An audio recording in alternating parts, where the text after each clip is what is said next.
ரொம்பவே ஈஸியான ஸ்வீட் கடையில் கிடைக்கும் பாம்பே அல்வா செய்வது எப்படின்னு பார்க்கலாம் வாங்க. Welcome to home and kitchen cooking channel.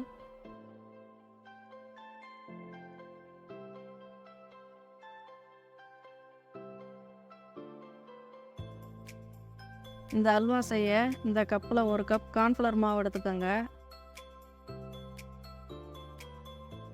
இந்த 1 கப் மாவுக்கு 2 கப் தண்ணி அளவு. இதை ஒரு பவுலில் இல்லைன்னா ஒரு பாத்திரத்தில் நல்லா தண்ணியாக கரைச்சிக்கணும், கட்டி இல்லாமல்.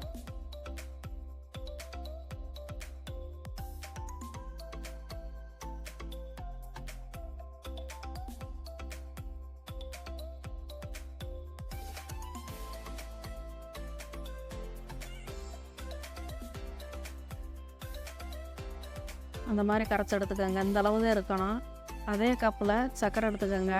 அந்த சர்க்கரையோட அளவு 1.5 கப் எடுத்துக்கணும். நான் 1 கப்பு தான் சேர்த்துக்கிறேன். உங்களுக்கு இனிப்பு அதிகமாக தேவைப்பட்டால் நீங்கள் 1.5 கப் எடுத்துக்கோங்க, அதுவே கரெக்டாக இருக்கும். இதுக்கு எந்த பாகுபதமும் தேவையில்லை. சர்க்கரை பாகு செய்ய ஒரு பேன் எடுத்துக்கோங்க. 1 கப்பு சர்க்கரைக்கு 2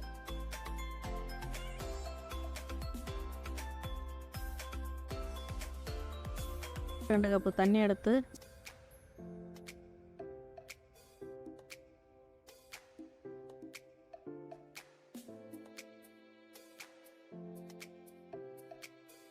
சர்க்கரை கரையிற வரையும் இந்த மாதிரி கிளறிக்கிட்டே இருக்கணும். இந்த மாதிரி கிளறுங்க.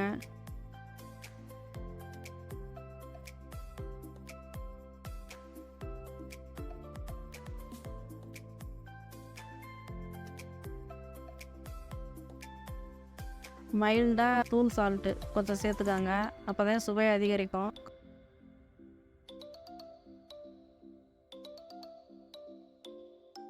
இந்த அளவுக்கு நல்லா கொதி வரணும். அப்போ ஆரஞ்சு ஃபுட் கலர் லைட்டாக தண்ணியில் மிக்ஸ் பண்ணிக்கிடலாம்.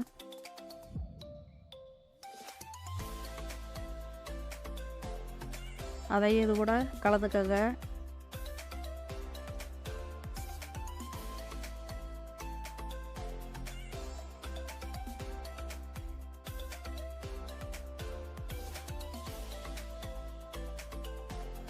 கால் டீஸ்பூன் ஏலக்காய் பவுட்ரு இது கூட மிக்ஸ் பண்ணணும். அதையும் சேர்த்துக்கோங்க.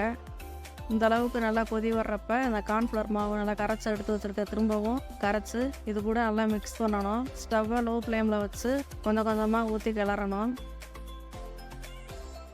கிளறும் பொழுது டக்குன்னு அடி பிடிக்கும். அதனால் அடி பிடிக்காத அளவுக்கு லோ ஃப்ளேம்லேயே வச்சு கொஞ்சம் கொஞ்சமாக ஊற்றி இந்த அளவுக்கு கிளறி இந்த மாதிரி கிளறிக்கிட்டே இருக்கணும்.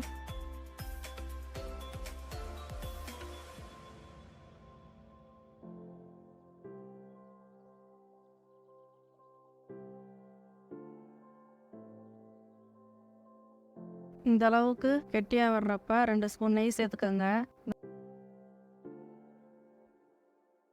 இந்த மாதிரி சேர்த்து நல்லா கிளறணும். திரும்பவும் 2 ஸ்பூன் சேர்த்து நல்லா கிளறிக்கிட்டே இருங்க. இப்போ ஒரு நல்லா கெட்டியான பதத்துக்கு வரும், கண்ணாடி மாதிரி. அப்போ கட் பண்ணி வச்சுருக்க முந்திரியும் சேர்த்து இது கூட நல்லா சேர்த்து கிளறணும்.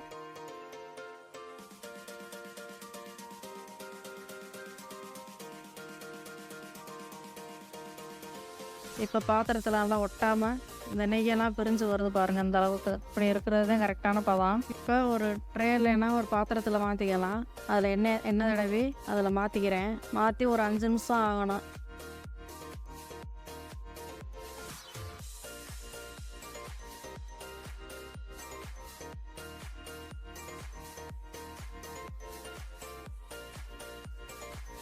அதுக்கு பின்னாடி ஒரு தட்டில் இதை அப்படியே கவுத்து இந்த மாதிரி தட்டி தட்டி எடுத்துக்கோங்க.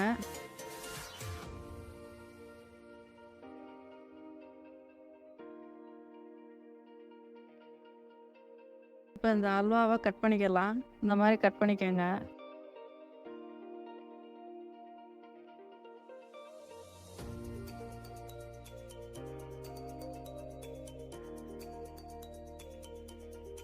இப்போ ஒரு சுவையான அல்வா ரெடி. இந்த வீடியோ பிடிச்சிருந்தா லைக் பண்ணுங்கள், ஷேர் பண்ணுங்கள், சப்ஸ்கிரைப் பண்ணுங்கள்.